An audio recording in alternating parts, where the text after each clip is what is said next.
What's up? Welcome back to On Air B&B Football with Bryce and Brandon. Today it's just me, Bryce.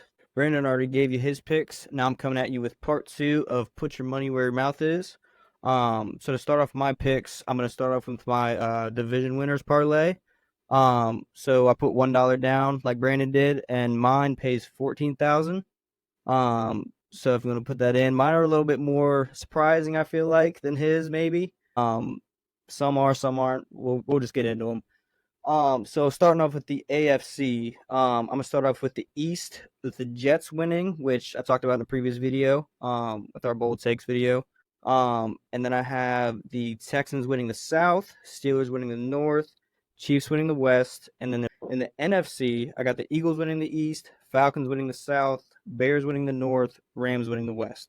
So to point out some of those, like I said, the Jets won, mentioned in our bold takes video. I have them winning the East. With them, it's a very tough division with the Bills and the Dolphins. And then they're more of a surprise pick, I feel like. Which most people are going to pick the Bills, I feel like. The Steelers, of course, Steeler fan, but I think we are the most complete team in that division now.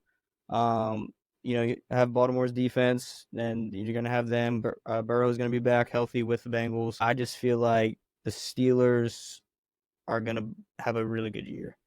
In the NFC, you have the Eagles winning the East. Then go down to the Falcons winning the South, which that division was probably the worst division in football last year. And the Bucks came out winning that division 9-8. Kirk Cousins down there has all those weapons. I feel like the Falcons are definitely going to come out on top in that division. They'll probably draft on defense. Offenses looks loaded right now, so I think they're gonna come out of the South on top. So the Bears are a very, very surprising pick. No one's gonna pick the Bears to win that division at all. Yeah, the Bears win in the North. Of course, they're gonna draft Caleb Williams, number one overall, but they have a ton of weapons. They got Keenan Allen, had DJ Moore, got DeAndre Swift. They're probably gonna draft. And I don't know if they're gonna go wide receiver now in the draft. Probably not. They have the ninth overall pick. So they're probably going to go lineman, or they're going to go defensive with that to help protect Caleb Williams.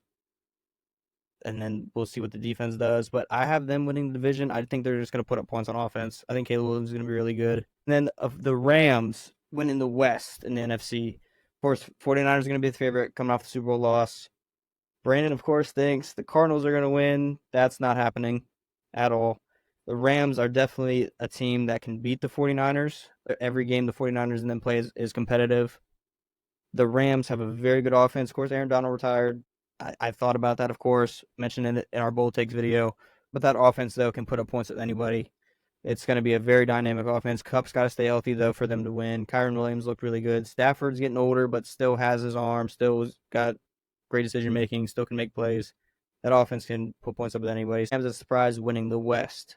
Now we're going to move on to my conference winners. We'll start with the AFC. I think the Texans are going to come out of the AFC. I think they're going to be a 13-14 win team this year. I think they're going to put up they're going to be a really good team. Me and Brandon both agree on the Texans. We're both very, very big on the Texans this year, even though he's a Chiefs fan, I'm a Steelers fan, whatever. Texans are going to be the team to beat this year for sure. I have them facing the Chiefs in the AFC Championship game. I think they'll beat the Chiefs, but I think they're gonna win. Moving on to the NFC conference winner, I have the Lions coming out of the NFC.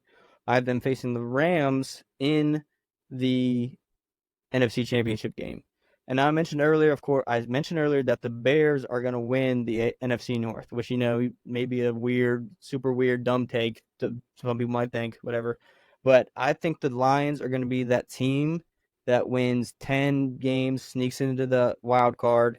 I mentioned that the Bears were winning the NFC North, but like I said, the Lions are going to sneak in a wild card and meet the Rams in the playoffs for the NFC Championship. So Texans versus Lions Super Bowl is my prediction right now. And I have the Lions winning that as a 5 seed.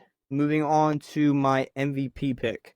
Another one me and Brandon agree on strongly. I think it's probably going to be the favorite this year for a lot of people just from what he did last year is CJ Stroud. I think he's going to have a huge year. For Offensive Play of the Year, Saquon is going to have a huge year, and he's going to win Offensive Player of the Year. I did think about kind of like a sleeper pick maybe as Puka Nakua, because like I said, I think the Rams are going to be really good. I think Cup's going to be that number one receiver still at the start of the year. Puka is definitely able to take a number one role, I think. He's just a very good pass catcher, very good route runner, younger.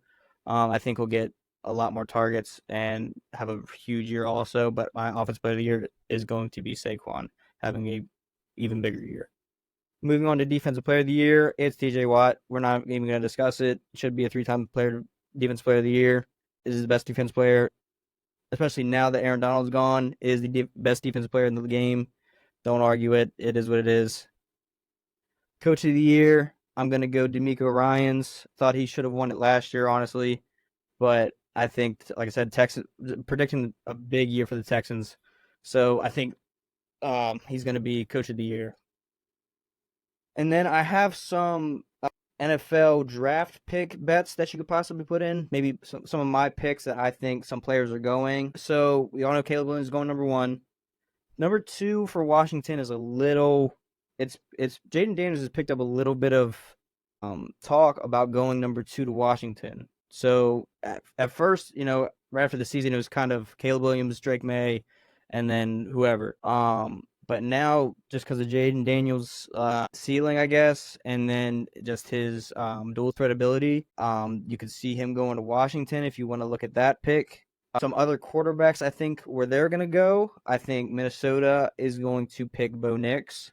They need a quarterback now. They might roll with Sam Darnold. We don't know, but they're definitely going to pick one, and then he's going to come in and compete with the job. Bo Nix to Minnesota.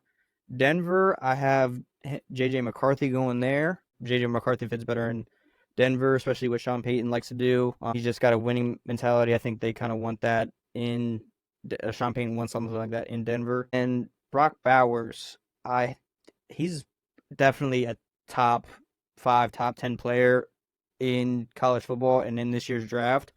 It's just going to be very weird to see where he falls. You could say Los Angeles at 5. You could say maybe the Jets, maybe Denver. I mean, you don't really know. Everybody in the top 15 really has something that they need, and that's not a tight end. So where I'm thinking Brock Bowers drops to, which is very surprising for his skill set, is the Colts at 15. So I don't know if he will drop that far. We'll see closer. We'll see in the draft. I think he could drop all the way to 15. So those are my put your money where your mouth is picks part 2. Thank you guys for watching. Make sure you like, follow, subscribe, share with everybody you know, whether they like football or not.